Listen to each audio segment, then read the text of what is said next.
성부와 성자와 성령의 이름으로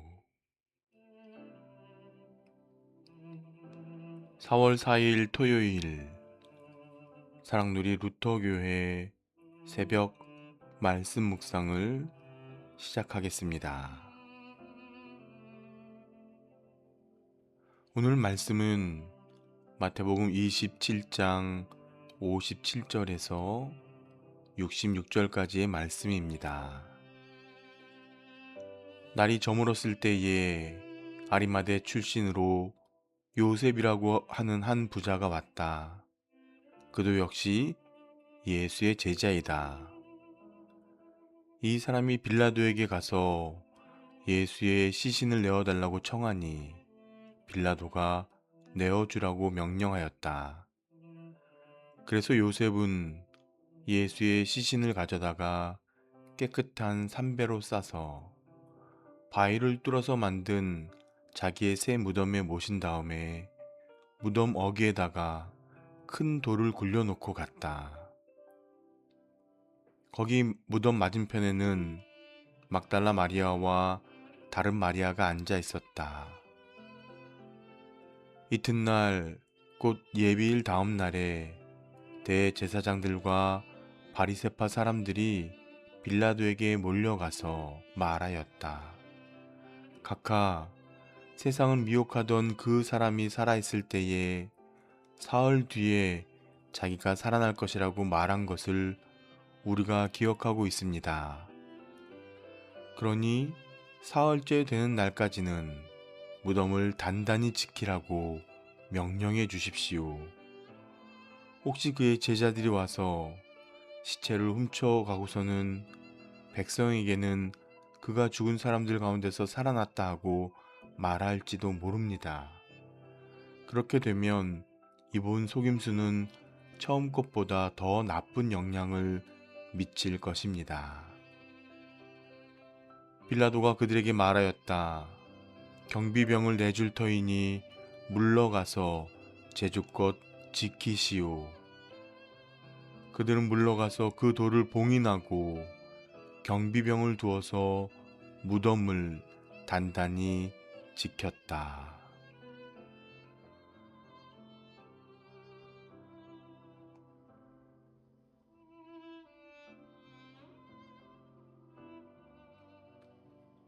샬롬, 신성철 목사입니다. 오늘은 아리마대 요셉과 봉인된 무덤이라는 제목으로 은혜를 나누겠습니다. 종교개혁자 마틴 루터는 비교적 늦은 나이에 딸 막달레나를 얻었습니다. 막달레나는 그의 삶의 기쁨이자 따뜻한 위로였습니다.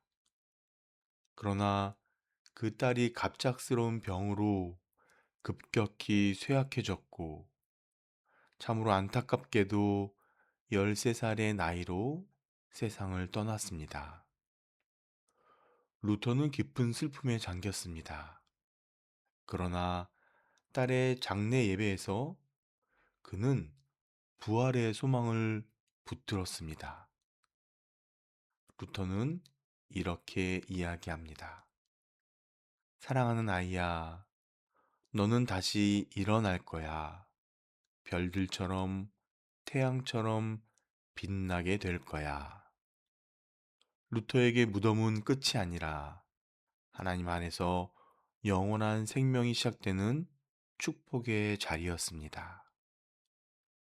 오늘 본문은 인류 역사상 가장 무겁고 차가웠던 무덤 이야기를 다룹니다.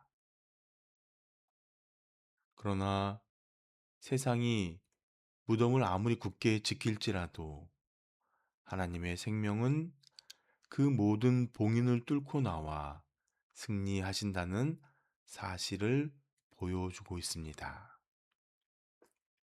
첫 번째, 무덤을 이긴 용기 있는 헌신이 나오고 있습니다. 바로 아리마대 출신의 부자 요셉입니다. 그는 평소 하나님 나라를 기다리던 제자였으나 공회원이라는 지위 때문에 그동안 공개적으로 제자임을 드러내지 못했던 사람입니다. 그러나 주님의 죽음 앞에서 그는 더 이상 숨기지 않습니다. 요셉은 빌라도를 찾아가 예수님의 시신을 요청하는 담대한 결단을 내립니다. 당시 십자가형을 당한 죄수의 시신은 종종 방치되거나 짐승의 먹이가 되곤 했습니다.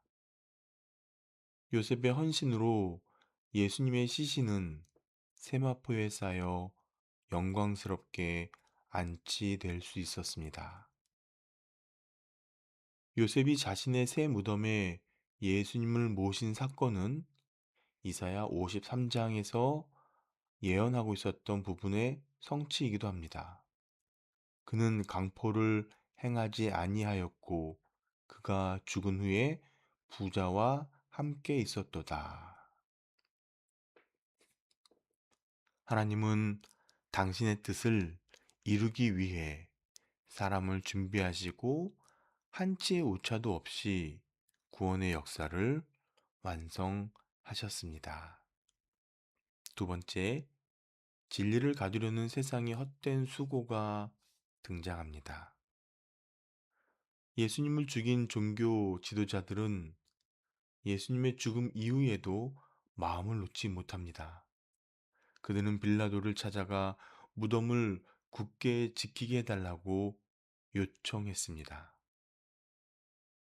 시신을 도난당하면 백성 사이에 예수님이 부활했다는 소문이 돌 것을 염려했기 때문입니다. 그들은 빌라도의 승인하에 무덤 입구를 큰 돌로 막고 로마 군병들을 배치합니다. 그런데 이 모든 조치는 역설적으로 예수님이 확실히 죽으셨고 무덤이 정확히 봉인되었으며 외부 조작이 없었다는 것을 보여주는 역사적 장치가 됩니다. 또한 무덤의 위치를 분명히 확인했던 여인들은 부활의 첫 증인이 됩니다. 하나님의 대적으로 방해와 여인들의 충성을 모두 사용하셔서 부활의 진실성을 더욱 분명하게 드러내시는 하나님이십니다. 인간이 조치한 봉인은 하나님의 능력을 가두는 장치가 아니라 오히려 하나님의 구원을 증명하는 증거가 되었습니다. 세상의 방해와 공격은 결국 하나님의 영광을 더욱 찬란하게 드러내는 도구가 될 뿐이었습니다. 말씀을 정리하겠습니다. 사랑하는 성도님들, 세상은 오늘도 복음의 능력을 무덤 속에 가두려고 합니다. 과학이라는 이름의 돌로, 물질주의라는 돌로, 조롱과 박해라는 돌로 복음을 가두고 교회를 무너뜨리려고 하고 있습니다. 여러분의 삶은 어떻습니까? 질병의 무덤, 가난의 무덤, 관계 단절의 무덤이 여러분의 앞길을 가로막고 세상은 이제 끝났어 라고 말할지 모릅니다.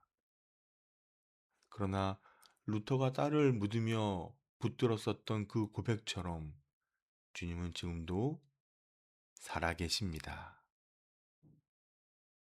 굳게 닫힌 무덤 문은 곧 부활이 시작되는 생명의 문이 될 것입니다. 고난주간의 마지막 날인 오늘, 닫힌 문 앞에서 낙심하지 마십시오. 세상이 아무리 주님의 능력을 무덤에 가두려고 할지라도 주님의 능력이 훨씬 큽니다.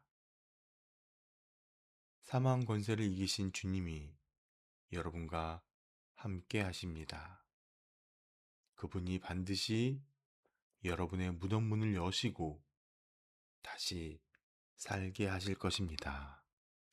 아멘. 기도하겠습니다. 주님, 세상에서 인정받으려는 욕구, 사람들의 평판을 두려워하는 마음, 이러한 모든 것들을 버리게 하옵소서. 모든 것을 잃을지라도 아리마대 요셉처럼 대담하게 주님 편에 설 수 있는 용기와 믿음을 우리에게 부어 주옵소서. 막을 수 없는 생명의 역사에 순전한 헌신으로 동참하는 제자가 되게 하옵소서. 예수님의 이름으로 기도합니다. 아멘.